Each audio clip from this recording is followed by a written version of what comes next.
이 중국과 한국의 사드 갈등이 좀 좋아져서 중국인 관광객들이 이제 한국에 들어오기 시작하고 또 한국 연예인들이 중국 TV에 출연을 하는 일이 이제 시작되었습니다. 사드 갈등으로 가장 큰 피해를 본 한국 기업이 노태인데 노태는 이제 매각하려고 내놓았던 백화점을 그대로 이제 매각하려고 하면서 이 동남아 아시아 쪽으로 이제 시장을 넓히는 쪽으로 이렇게 결정을 했습니다. 일본도 2년 전에 중국과의 셀카쿠 열도 그 분쟁이 있었을 때 그때 이후로 일본 기업들도 동남아시아로 시장을 넓혀서 중국만 의지했다가 피해를 보는 그런 걸 이제 이렇게 방지를 하고 있습니다. 중국이 좋은 시장이긴 하지만 중국만 의존을 하면 이제 큰 피해를 이제 볼 수 있다 하는 것을 깨닫게 된 겁니다. 이 분산 투자를 하는 것은 주식 투자의 기본입니다. 주식은 언제 어떻게 될지 아무도 모르기 때문에 이 분산 투자하는 것이 이제 그 안전합니다. 이 분산 투자를 하는 것은 이 세상에 사는 원리이기도 합니다. 이 세상에는 이 절대적으로 의지할 만한 사람이나 또 뭐 회사나 또 기술이나 능력은 없다는 겁니다. 다 상대적이고 다 변할 수 있습니다. 그런데 이 신앙생활도 이런 사고 방식으로 하기가 쉽습니다. 신앙생활을 너무 열심히 할 필요가 없고 적당히 이제 하라는 겁니다. 그런데 성경은 마음과 뜻과 정성과 목숨을 다하여 하나님을 사랑하라고 말합니다. 올인하라고 온리 오직 하나님만 사랑해야 된다고 말합니다. 그러다가 마음을 어떻게 합니까? 이 망할 각오를 하라는 겁니다. 그런 믿음이 있을 때 은혜를 받고 구원을 받을 수 있다는 겁니다. 세상은 다 상대적이에요. 상대적으로 분산을 해야 돼. 분산을 하나만 믿으면 안 돼요. 근데 신앙은 오직 올인하고 온리 하나님만 사랑하라고 말합니다. 망하면 어떻게? 그 망할 각오하고 믿고 맡겨야 은혜를 받고 구원을 얻는다는 겁니다. 이 시편의 신학을 보면 신명기입니다. 우리가 시편을 보면서 그걸 느끼셨는지 모르겠지만 그 밑바닥에 있는 걸 보면 그 신명기의 그 말씀이 그 기초에 있는 것을 알 수 있습니다. 우리가 신명기에서 반복적으로 듣는 말씀은 마음과 뜻과 목숨을 다하여 하나님을 사랑하고 그의 말씀에 순종하라. 그러면 복을 받고 은혜를 받고 가나안 땅을 얻게 되고 영생을 얻는다고 하는 그런 말씀이었습니다. 오늘 살펴볼 시편 16장도 같은 말씀을 하고 있습니다. 1절 2절을 보면 하나님이여 나를 지켜주소서 내가 주께 피하나이다. 내가 여호와께 아뢰되 주는 나의 주님이시오니 주밖에는 나의 복이 없다 하였나이다. 며칠 전에 그 미국 텍사스주 한 교회에 한 사람이 총기를 들고 난사를 해서 20여 명이 목숨을 잃는 사고가 있었습니다. 또 한 달 전에 미국 라스베가스에서 공연 중에 또 이렇게 총기 난사가 있어서 50여 명이 목숨을 잃었습니다. 유럽에서는 이 트럭 테러가 자주 일어나서 이제는 도로와 인도 사이에 펜스를 이렇게 설치를 해서 그 트럭이 인도 안으로 사람들 다니는 길로 들어오지 못하도록 그런 설치를 하고 있습니다. 우리나라는 전쟁의 위협이 항상 있고 또 생활하면서 사고나 범죄나 질병이나 실직이나 어떤 빈곤의 그런 위험을 다 가지고 있습니다. 사람들이 이제 이런 위험을 이제 대비해서 뭐 보험을 이제 들기도 하고 또 돈을 모아 놓기도 하고 또 인맥을 또 형성을 이렇게 합니다. 다윗은 사울에게 13년간 쫓기면서 언제 어떤 그 위기가 닥칠지 모르는 불안한 가운데 살았습니다. 다윗이 왕이 된 후에도 대적들이 음모를 꾸미고 반역을 계속 이렇게 일으키려고 하니까 항상 어떤 불안이 있었습니다. 그런데 다윗은 이런 위기와 어려운 가운데서 어떻게 합니까? 다윗도 너무 큰 위기들, 어려움들이 계속 있어요. 어떻게 그 어려움들을 피하려고 합니까? 내가 주께 피하였나이다. 주님께 피합니다. 주님께 피한다고 하는 것은 주님이 안 보여요. 주님께 보이면 이제 주님께 피할 수 있지만 주님이 안 보이는데 어떻게 주님께 피하는가 하면 그러니까 기도를 하는 거예요. 기도를 하고 주님의 말씀을 붙드는 것을 말합니다. 다윗은 신하나 군사력을 주로 이제 의지하다가 이 하나님도 추가적으로 의지하는 게 아니었습니다. 주로 이제 군사력 또 뭐 어떤 강한 사람 그런 사람을 의지하다가 그래도 좀 더 불안한데 하나님도 의지해야겠다. 그래서 하나님을 의지한 게 아니었습니다. 하나님께 전심으로 기도하고 말씀을 전적으로 붙들었습니다. 이 분산 투자하듯이 여러 가지 의지하면서 이 하나님도 그 중에 하나로 의지하는 것이 아니라 하나님을 전심으로 의지했습니다. 내가 주께 피하나이다. 그거예요. 나는 주님께 전적으로 내 자신을 맡긴다는 겁니다. 그러니까 항상 기도하는 거예요. 항상 이 약속의 말씀을 붙들면서 살았던 겁니다. 내가 주님께 피한다고 하는 것이 이런 겁니다. 이렇게 주님께 전적으로 피할 때 주님이 지켜주시고 나의 주님이십니다. 이렇게 고백하게 하고 또 주님밖에 나에게는 복이 없다. 이런 고백을 하게 된다는 겁니다. 이렇게 주님께 전적으로 의지할 때 주님이 이렇게 보호해 주시고 또 나의 주님입니다. 그리고 주님밖에 나에게 복이 없나이다. 이런 고백을 이제 하게 한다는 겁니다. 우리가 이 적당히 기도하고 적당하게 이 주님을 의지하면 하나님은 적당하게 응답을 하시는 것이 아니라 아무런 응답을 하지 않으십니다. 왜냐하면 하나님의 성품은 적당한 게 없어요. 우리는 자꾸 적당하게 하려고 그래요. 이렇게 올인, 온리 이렇게 좀 싫어해요. 너무 불안하고 손해볼 것 같고 우리는 적당히 하려고 하는데 그러면 하나님도 나에게 그냥 적당히 이렇게 해주시겠지. 하나님은 성품상 적당히가 안 돼요. 하나님은 굉장히 신실하신 분입니다. 그래서 우리가 적당히 하면 하나님은 아무것도 없어요. 아무것도 안 주십니다. 하나님은 자기를 존중히 여기는 자를 존중히 여기고 자기를 멸시하는 자를 멸시하십니다. 두 가지예요. 존중히 여기는 자를 존중히 여기고 멸시하는 자를 멸시하고 적당히 하는 건 그 멸시하는 게 되죠. 그 미국 트럼프 대통령이 일본도 방문하고 한국도 방문하는데 그냥 그 얼마나 신경을 많이 쓴지 몰라요. 뭐 음식부터 해서 뭐 의전부터 해가지고 그러니까 좀 중요하다 하는 사람에게 적당히 하는 건 무시하는 게 돼요. 바로 나를 무시하는구나. 그러니까 하나님께는 더더욱 그렇다는 거예요. 적당히 기도하고 적당히 이렇게 하면 하나님을 멸시하는 게 된다는 겁니다. 우리가 여러 가지 걱정거리와 어려움 때문에 이제 기도를 이제 하고 있는데 적당히 하지 마시고 마음을 다해서 기도를 하고 하나님을 전적으로 의지하시기 바랍니다.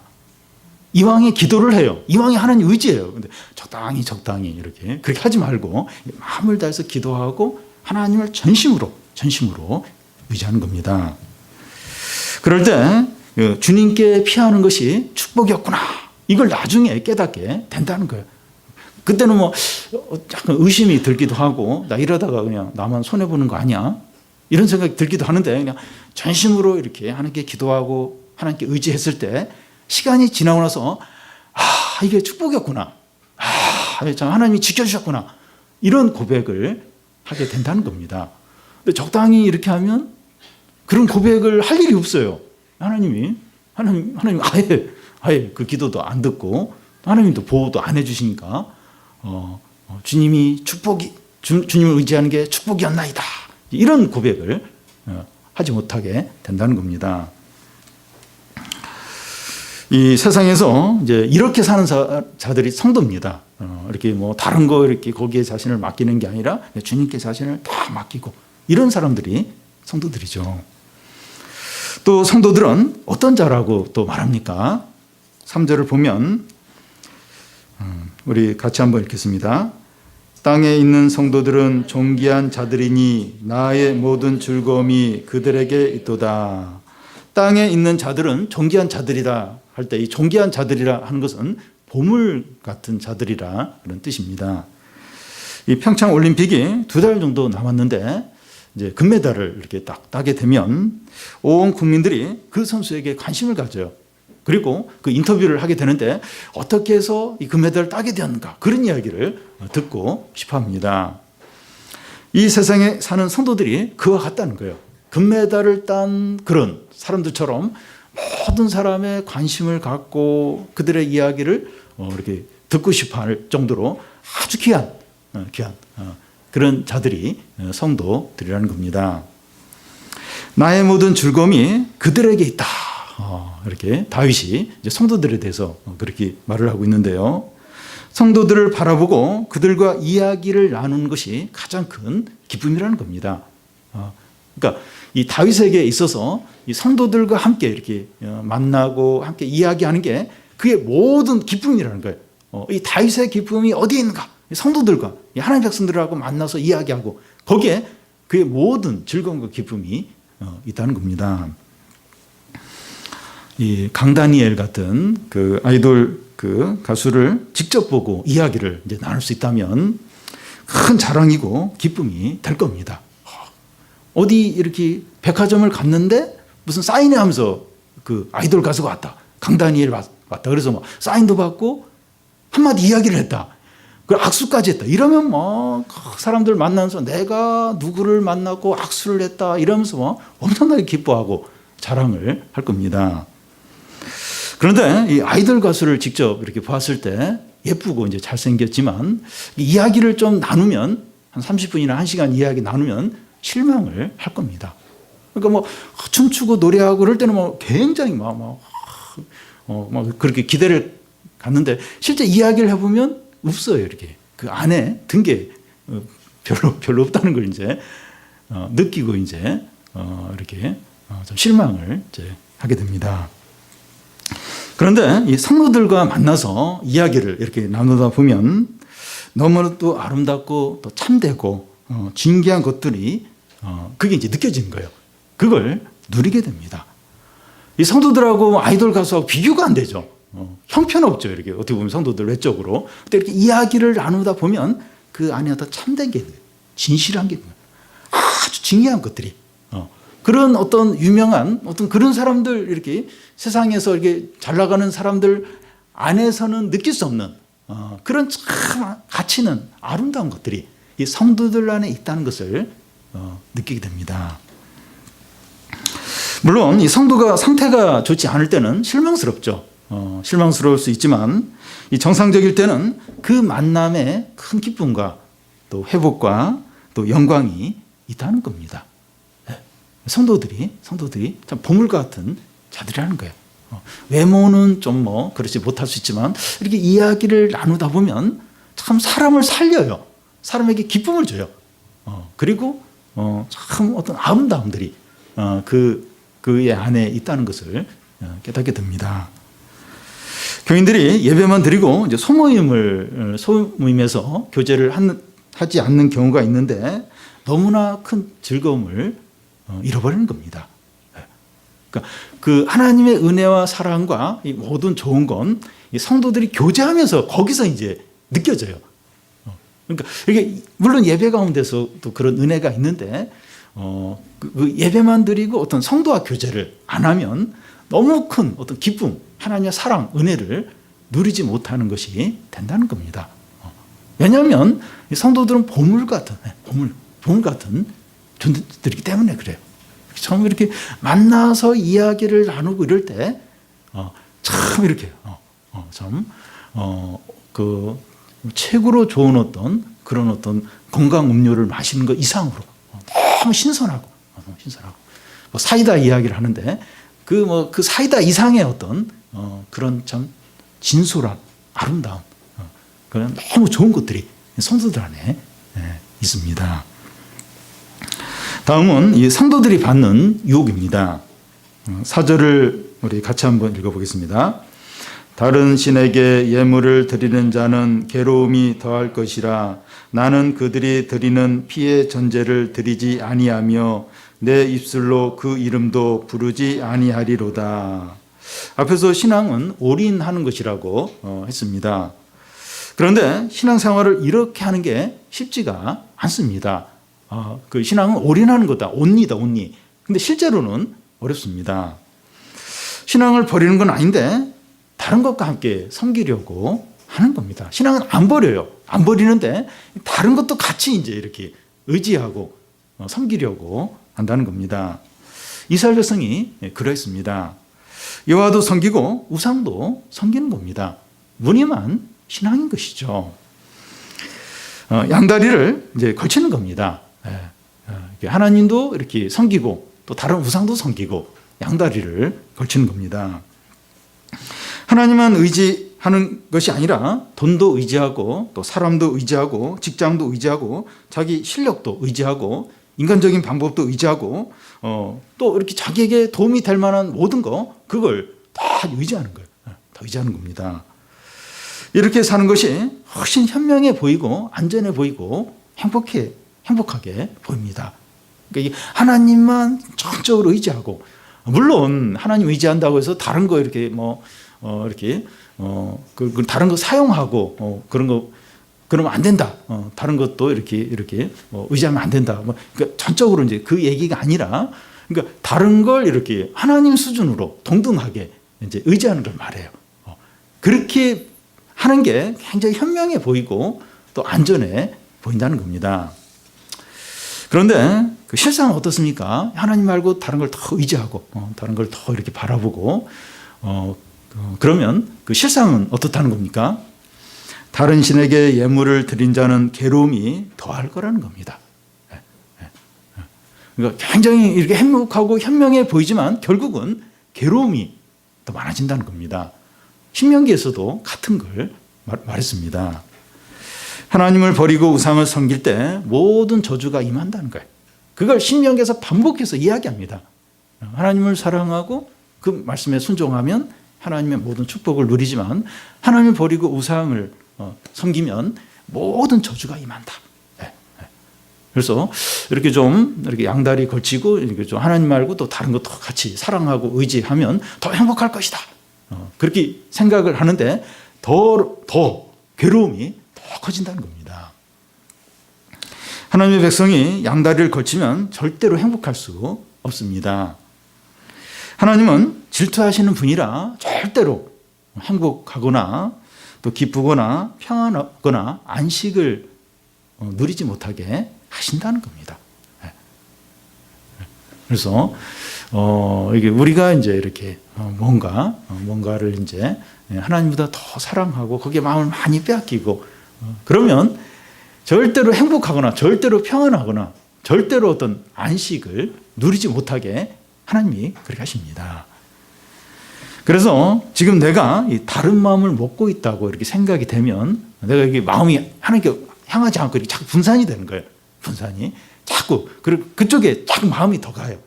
더 가요. 그러고 있다면 내가 지금 불행의 길로 지금 들어서고 있구나.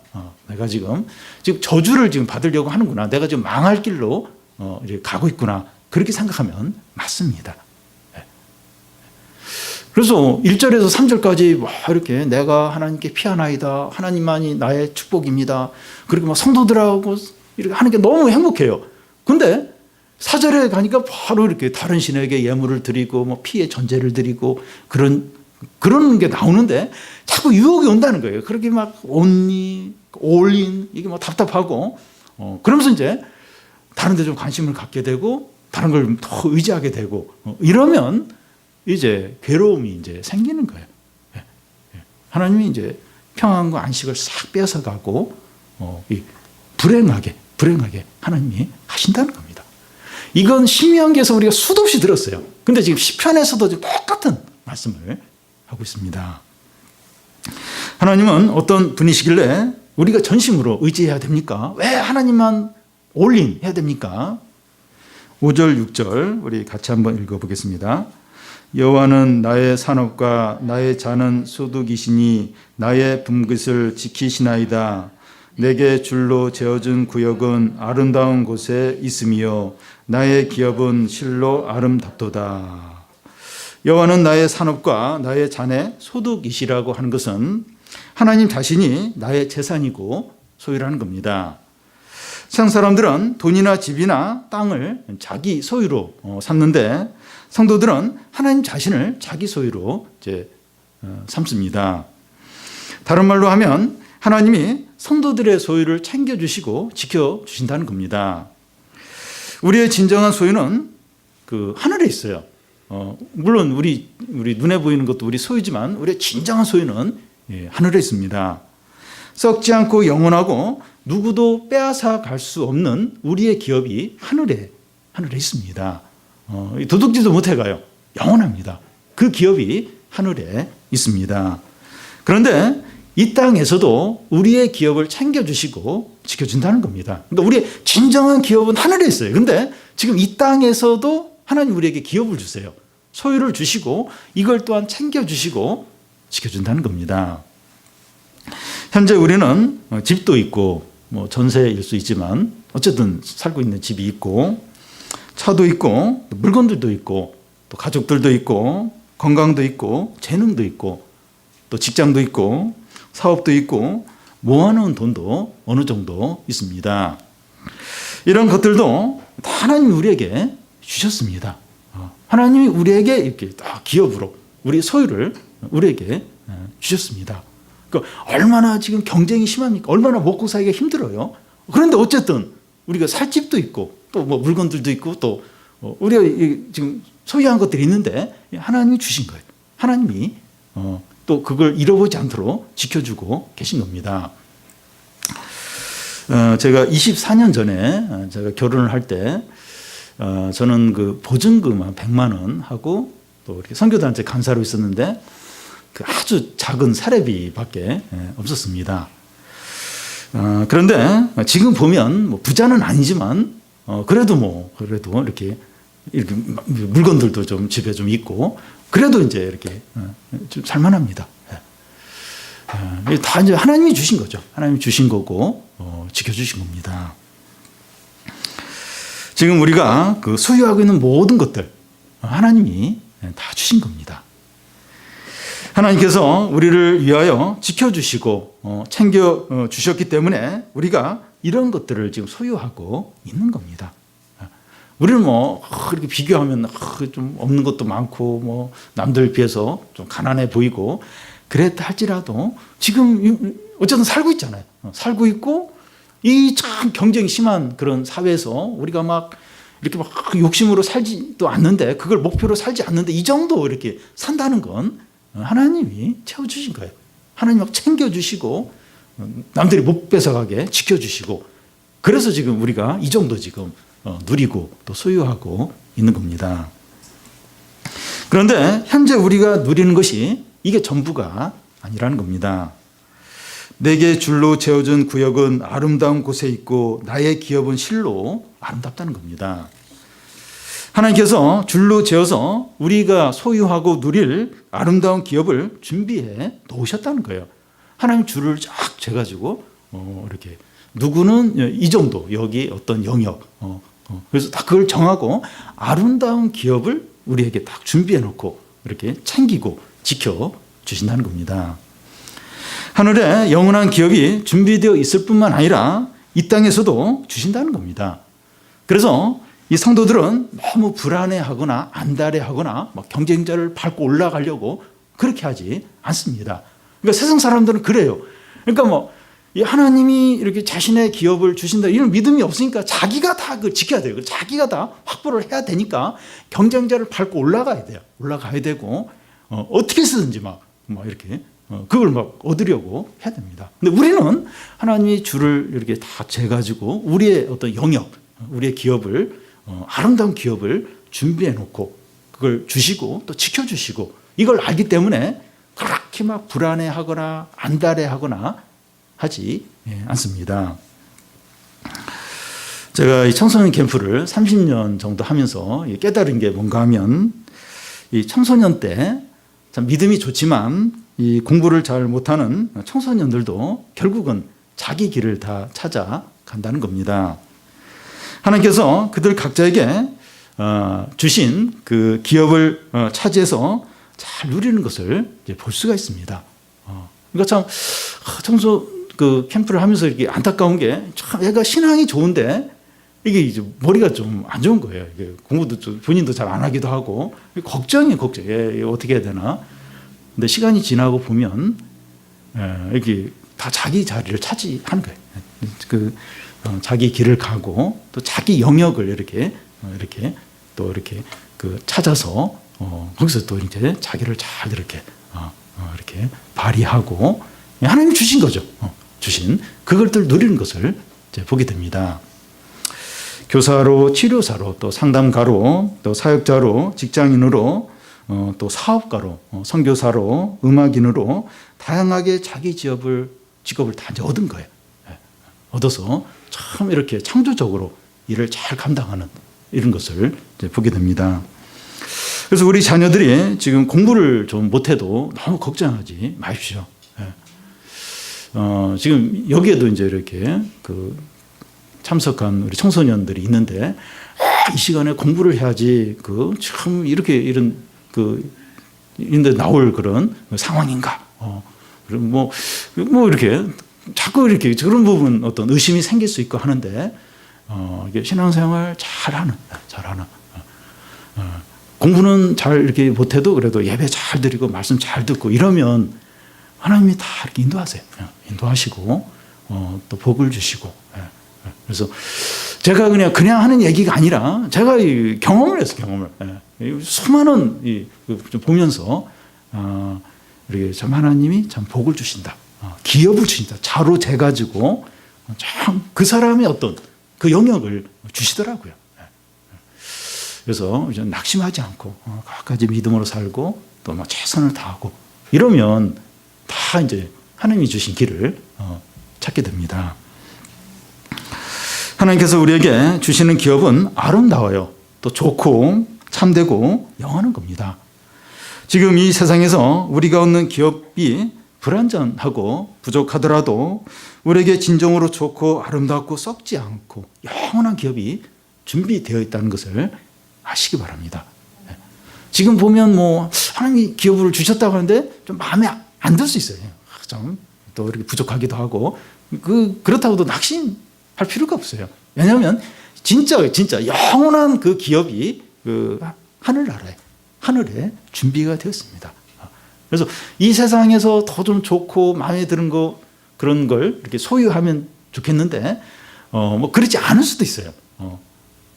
근데 하나님이 그렇게 하시는 이유는 이게 잠깐 이 세상에 있는 건 잠깐입니다. 잠깐. 그러니까 좀 다르게 이렇게 주세요. 다르게. 근데 진짜 중요한 영원한 기업은 하늘에 있어요. 하늘에. 그건 뭐 아무도 못 건들고 엄청나게 좋은 영원한 기업이 우리에게 하늘에 이제 준비되어 있는 거죠. 그래서 뭐 지금 이렇게 남들과 비교하면서 재산을 비교하고 월급을 비교하고 뭐 재능을 비교하고 또 집 평수를 비교하고 차를 비교하고 그럴 필요가 없어요. 잠시 그냥 영원한 건 이제 하늘에 있고 절대로 낙심할 필요가 없습니다. 또한 하나님은 성도에게 무엇을 주십니까? 7절을 보면 나를 훈계하신 여호와를 송축할지어다 밤마다 내 양심이 나를 교훈하도다. 이 사춘기 자녀들뿐만 아니라 청년들이나 누구나 이렇게 훈계를 받는 것을 싫어합니다. 예배 시간은 하나님의 훈계를 듣는 시간이라고 할 수 있습니다. 그래서 예배 시간이 부담스러울 수 있어요. 부담스러울 수 있습니다. 그래서 그 예배를 드리려고 모인다는 게 귀합니다. 그러니까 좀 훈계를 듣는 걸 이렇게 기꺼이 이렇게 들으려고 한다는 건 귀한 거죠. 다윗은 자기를 훈계하신 여호와를 송축한다고 말합니다.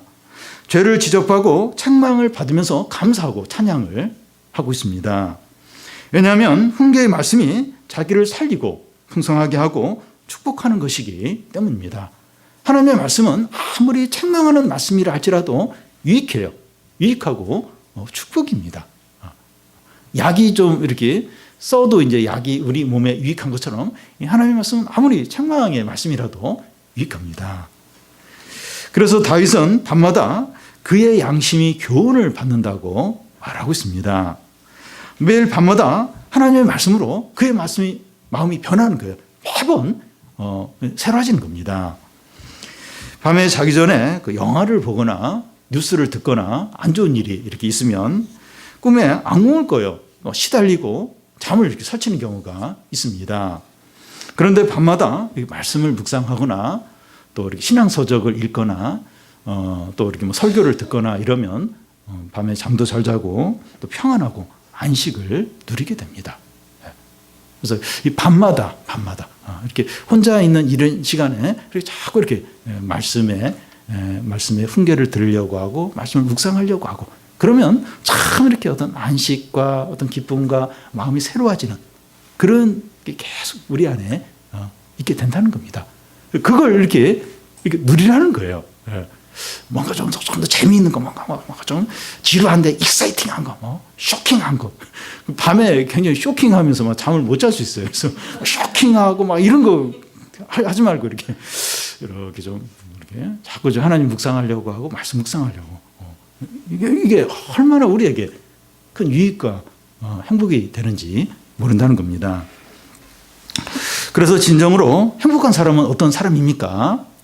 8절에서 우리 11절까지 한 절씩 교대로 읽겠습니다. 내가 여호와를 항상 내 앞에 모시며 그가 나의 오른쪽에 계심으로 내가 흔들리지 아니하리로다.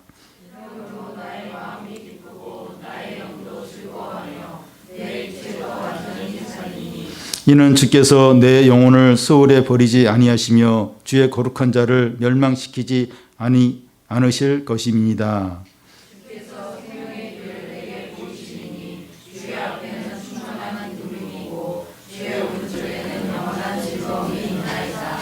예, 8절 앞에 보면 내가 여호와를 내 앞에 항상 모신다고 합니다. 여호와를 자기 앞에 항상 모시는 게 어떤 겁니까? 하나님을 항상 의식하고 또 의지하는 것이고 교제하는 것이고 기도하는 것이고 동행하는 것이고 순종하는 겁니다. 하나님을 자기 앞에 항상 모신 사람의 대표적인 예를 든다면 예수님입니다. 예수님은 항상 하나님을 의식했습니다. 하늘을 날아가는 새를 보면서 저 새들은 하나님 먹이신다 이렇게 말하고 들의 백합화를 보면서 하나님이 저 백합화를 입히셨다고 그렇게 말합니다. 우리는 뭐 꽃들을 보면 이쁘다 저거 꺾어서 우리 집에 가져갈까 봐 이런 생각하는데 예수님은 딱 보면서 하나님 입히셨다. 또 새를 보면 아름답다. 우리는 돌 던지려고 하든지 새 잡으려고 한다든지. 근데 하나님이 저 새들도 먹이신다. 그러니까 예수님은 항상 모든 삶에 있어서 하나님을 의식을 하셨습니다. 그리고 예수님은 하나님께 항상 기도를 했습니다. 그 나사로의 무덤에서 이제 예수님이 기도를 이제 하시는데 어떻게 기도를 하시는가 하면 항상 내 말을 들으시는 줄을 내가 알았나이다. 그러나 이 말을 하는 이유는 주위에 둘러선 사람들을 위해서라고 그렇게 하십니다.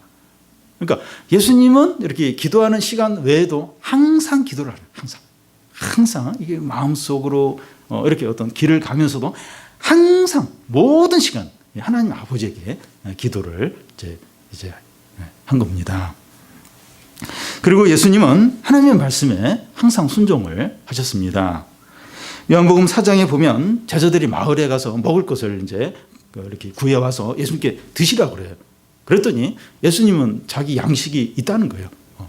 그게 뭔가 하면 나를 보내신 이의 그 뜻을 행하는 게 나의 양식이라고 했습니다. 예수님은 그 하나님의 말씀을 지키는 이걸 양식으로 삼을 정도로 항상 하나님의 말씀에 순종을 하셨습니다. 우리가 하나님을 우리 앞에 항상 모실 때 어떤 유익이 있습니까? 9절에 보면 나의 마음이 기쁘고 나의 영도 즐거워하고 또 11절 중간에 보면 주의 앞에는 충만한 기쁨이 있다는 겁니다. 항상 그 하나님을 우리 앞에 모실 때 충만한 기쁨이 있습니다. 사람이 행복할 수 있는 유일한 길이 하나님을 항상 가까이 하는 거예요. 하나님을 항상 우리 앞에 가까이 둘 때 충만한 기쁨입니다. 충만한 기쁨. 그래서 진짜 내가 행복하기 원한다. 나는 진짜 행복하고 싶다. 그러면 하나님을 가까이 하는 거예요. 하나님을 항상 의식을 하는 거예요. 의식을. 하나님께 항상 기도하는 겁니다. 하나님과 항상 동행하는 거예요. 하나님 말씀에 항상 순종을 하라는 겁니다. 에덴 동산에서 아담과 하와가 하나님을 그 앞에 모시지 않자 죄를 짓게 되고 죽음이 임하면서 모든 고통과 불행과 슬픔이 시작이 되었습니다. 탕자가 하나님을 자기 앞에 모시는 것을 거부하자 돼지를 치면서 쥐업 열매를 먹는 비참한 삶을 살았습니다. 사단은 하나님 없이도 행복하고 즐겁다고 거짓말을 해요. 계속 거짓말을 합니다. 그러니까 그래서 이제 아담과 하와도 거기에 속아 넘어갔고, 어떤 면에서 탕자도 이제 사단의 어떤 속삭임에 따라서 하나님을 떠난 거죠. 아버지를 떠난 거죠.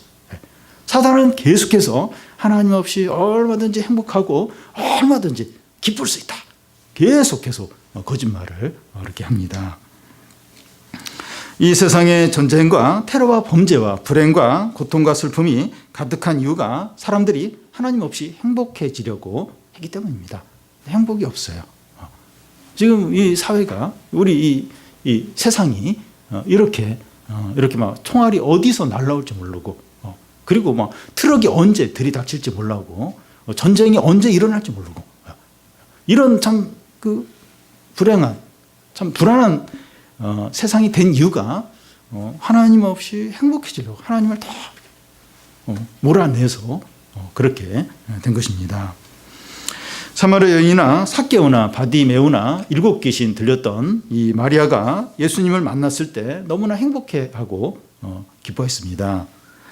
우리가 진정으로 행복하고 즐겁고 평안하기를 원한다면 하나님을 가까이 하고 하나님을 의식하고 하나님께 기도하고 또 하나님께 순종을 하시기 바랍니다. 진짜 행복하기 원한다면 하나님을 가까이 하는 겁니다. 그리고 우리가 어떨 때 가장 안전합니까? 안전 문제, 안전하고 싶어요.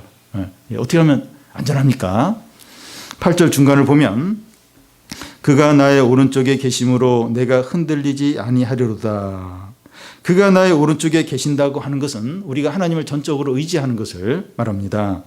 그럴 때 내가 흔들리지 않는다는 겁니다. 세상의 여러 가지 것들이 우리를 흔들어요. 그리고 막 무너지게 하고 망하게 하려고 합니다. 어떤 경제적인 어려움들, 질병들, 또 여러 어떤 상황의 어떤 변화들이, 또 어떤 악한 사람이 계속 우리를 흔들고 우리를 무너지게 하고 망하게 만들려고 그렇게 합니다. 그래도 우리는 요동하지 않는다는 거예요. 하나님을 우리가 전적으로 의지하면 요동하지 않는다는 겁니다. 그러니까 우리가 이렇게 그런 어떤 세상이 이렇게 불안정하니까 자꾸 이렇게 뭘 의지하려고 해요. 근데 우리가 의지하려고 하는 것 중에 지진이 일어나면 다 흔들리고 무너질 거, 그런 것을 의지하면 함께 이제 망하는 겁니다. 그건 우리가 의지할 게 아니에요. 근데 세상에 있는 모든 것들은 이렇게 지진이 일어나면 다 무너져요. 다 사라질 그런 것들입니다. 그래서 세상에 어떤 걸 의지해도 결국은 흔들리게 돼요. 무너지게 됩니다. 근데 지진이 일어나든 뭐가 일어나든 변함없이 견고한 그 존재가 하나님이시죠.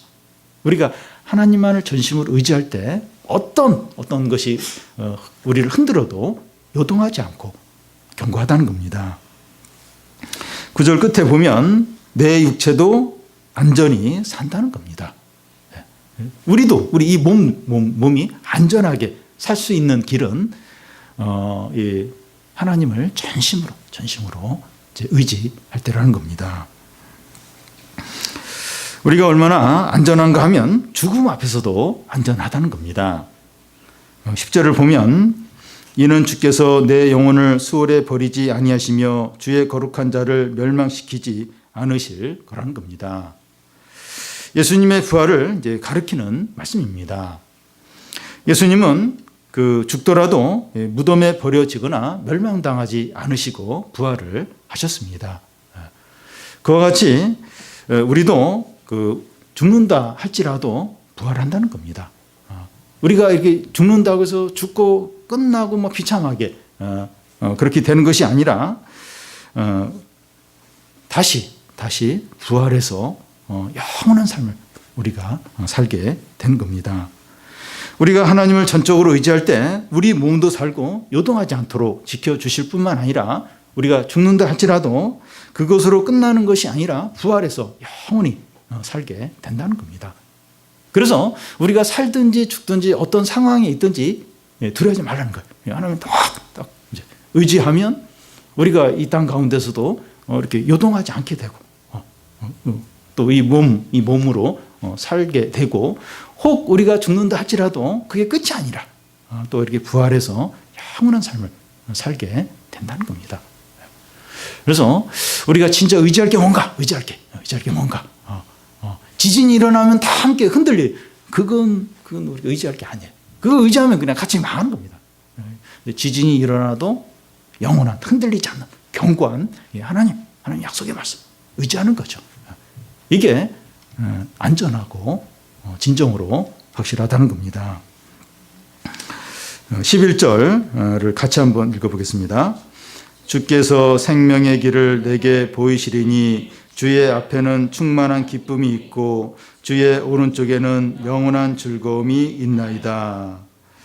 하나님을 우리 앞에 항상 모실 때 충만한 기쁨이 있어요.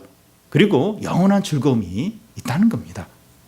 우리가 하나님을 가까이 할 때 충만한 기쁨 그리고 영원한 즐거움이 항상 있다는 겁니다. 또한 하나님을 전적으로 의지함으로 생명의 길을 걸을 수 있다는 겁니다. 생명의 길. 하나님을 의지하면 그 길이 생명의 길이에요. 뭐 고생을 하고 어려움을 겪을 수 있지만 생명의 길로 계속 걷게 된다는 겁니다. 우리가 이렇게 하나님을 항상 우리 앞에 모시고 또 하나님을 전적으로 의지함으로 이런 은혜와 축복을 다 누리는 성도들이 되시기를 바랍니다.